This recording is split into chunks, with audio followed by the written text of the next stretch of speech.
Bollywood ನಟಿ ಪ್ರೀತಿ ಜಿಂಟಾ ಕೇರಳ ಕಾಂಗ್ರೆಸ್ ವಿರುದ್ಧ ಗರಂ ಆಗಿದ್ದಾರೆ. ಸಾಲದ ವಿಚಾರವಾಗಿ ಕೇರಳ ಕಾಂಗ್ರೆಸ್ ನನ್ನ ವಿರುದ್ಧ ಸುಳ್ಳು ಸುದ್ದಿಯನ್ನು ಹಬ್ಬಿಸ್ತಾ ಇದ್ದು ನಾಚಿಕೆ ಆಗಬೇಕು ಅಂತ ಕಿಡಿಕಾರಿದ್ದಾರೆ.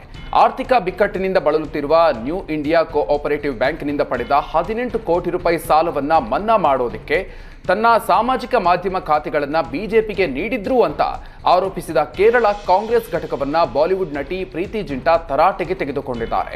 ಪಕ್ಷವು ಸುಳ್ಳು ಮತ್ತು ಕೀಳು ಮಟ್ಟದ ಆರೋಪವನ್ನ ಮಾಡ್ತಾ ಇದೆ.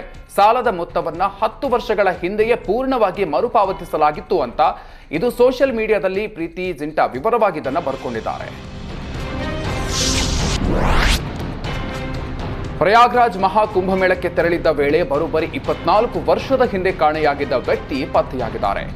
ವಿಜಯಪುರ ಜಿಲ್ಲೆ ಕೊಲ್ಹಾರದ ಬಳೂತಿ ಗ್ರಾಮದ ರಮೇಶ್ ಚೌಧರಿ ಮರಳಿ ಊರು ಸೇರಿದ್ದಾರೆ. ಇತ್ತೀಚೆಗೆ ಬಳೂತಿ ಗ್ರಾಮದ ಮಲ್ಲನಗೌಡ ಪಾಟೀಲ್ ಹಾಗೂ ಇತರರು ಪ್ರಯಾಗ್ರಾಜ್ಗೆ ತೆರಳಿದ್ರು. ಮಹಾಕುಂಭಮೇಳದಲ್ಲಿ ಭಾಗಿಯಾಗಿ ಕಾಶಿಗೆ ತೆರಳಿದ್ದ ಮಲ್ಲನಗೌಡ ಅಲ್ಲಿದ್ದ ರಮೇಶ್ ಚೌಧರಿ ಅನ್ನುವ ಚೌಧರಿಯನ್ನ ಸಾಧುವೇಷದಲ್ಲಿ ಕಂಡಿದ್ದಾರೆ. ಆಗ ರಮೇಶ್ ತನ್ನ ಪೂರ್ವಜರು ತಂದೆ ತಾಯಿ ಹಾಗೂ ಕುಟುಂಬಸ್ಥರ ಹೆಸರುಗಳನ್ನು ಹೇಳಿದ್ದಾರೆ.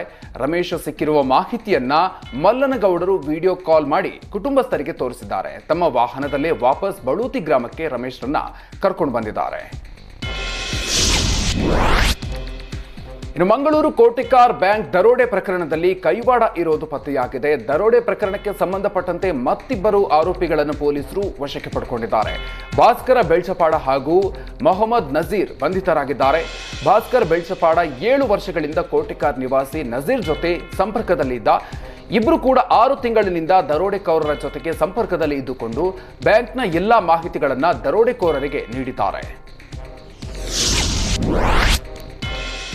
ಉಡುಪಿಯ ಸೇಂಟ್ ಮೇರೀಸ್ ದ್ವೀಪ ಸಮೀಪ ಒಮಾನ್ ಮೂಲದ ಮೀನುಗಾರಿಕಾ ಬೋಟ್ ಪತ್ತೆಯಾಗಿದೆ. ಒಮಾನ್ ಹಾರ್ಬರ್ನಿಂದ ತಪ್ಪಿಸಿಕೊಂಡು ಭಾರತೀಯ ಸಮುದ್ರಕ್ಕೆ ಬೋಟ್ ಬಂದಿದೆ. ಬೋಟ್ನಲ್ಲಿ ತಮಿಳುನಾಡು ಮೂಲದ ಮೀನುಗಾರರು ಪತ್ತೆಯಾಗಿದ್ದಾರೆ. ಸಂಬಳ ಹಾಗೂ ಆಹಾರ ನೀಡದೆ ಒಮಾನ್ ಬೋಟ್ ಮಾಲೀಕ ಸತಾಯಿಸ್ತಾ ಇದ್ದ. ಪಾಸ್ಪೋರ್ಟ್ ವಶಕ್ಕೆ ಪಡೆದು ಚಿತ್ರಹಿಂಸೆಯನ್ನ ನೀಡಿದ್ದ. ಪ್ರಾಣಭಯದಿಂದ ಒಮಾನ್ ಹಾರ್ಬರ್ನಿಂದ ಮೀನುಗಾರರು ತಪ್ಪಿಸಿಕೊಂಡು ಬಂದಿದ್ದಾರೆ ಎನ್ನಲಾಗಿದೆ. ಇನ್ನು ಮೀನುಗಾರರ ಮಾಹಿತಿಯಿಂದ ಬೋಟ್ ಹಾಗೂ ಮೀನುಗಾರರನ್ನ ಕೋಸ್ಟ್ ಗಾರ್ಡ್ ವಶಕ್ಕೆ ಪಡೆದಿದ್ದಾರೆ. ಇನ್ನು ಪಾಸ್ಪೋರ್ಟ್ ಇಲ್ಲದೆ ವಿದೇಶಿ ಹಡಗಿನಲ್ಲಿ ಗಡಿ ದಾಟಿದ ಹಿನ್ನೆಲೆ ಪ್ರಕರಣವನ್ನು ದಾಖಲಿಸಿಕೊಳ್ಳಲಾಗಿದೆ. ಕೋಸ್ಟ್ ಗಾರ್ಡ್ ಸಿಬ್ಬಂದಿ ಮೀನುಗಾರರ ಬಗ್ಗೆ ತನಿಖೆಯನ್ನ ನಡೆಸ್ತಾ ಇದ್ದಾರೆ.